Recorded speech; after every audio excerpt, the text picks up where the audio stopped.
जब आप बीमार होते हैं तो क्या वाकई में आप इलाज करवाने जाते हैं या फिर इलाज के नाम पर शिकार बनने जाते हैं? देखिए, ये सवाल इसलिए क्योंकि बीमार तो आप होते हैं, दर्द भी आपका होता है, खर्चा भी आपकी जेब से होता है, लेकिन आपको दवा कौन सी मिलेगी ये तय करती है डॉक्टर साहब की कलम और उससे आगे बढ़कर दुकानदार का लालच।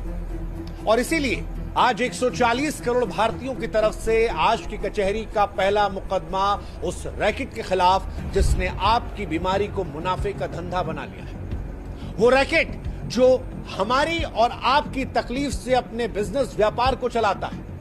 इस खेल में डॉक्टर से लेकर दवा कंपनी, मेडिकल स्टोर वाले सब हमारी और आपकी बीमारी से पैसा कमा रहे हैं और हम और आप सिर्फ भरोसा कर लेते हैं सोचकर कि ये तो भगवान का रूप है, अच्छे लोग।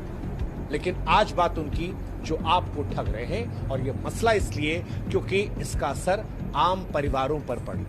देखिए, हम जानते हैं कि अमीरों को दवाइयां कितनी महंगी हो उनसे कोई फर्क नहीं पड़ता, लेकिन हमारे आपके जैसे middle class, lower middle class और गरीब परिवार के जो लोग हैं, उनके ऊपर ये लूट सीधे जेब और दिल पर चोट करती है। उनकी हालत खराब हो जाती है जब वो बीमार होते हैं। दवा लेने के लिए कई बार घर का सामान गिरवी रखना पड़ता है, आए दिन की जरूरतों काटना पड़ता है।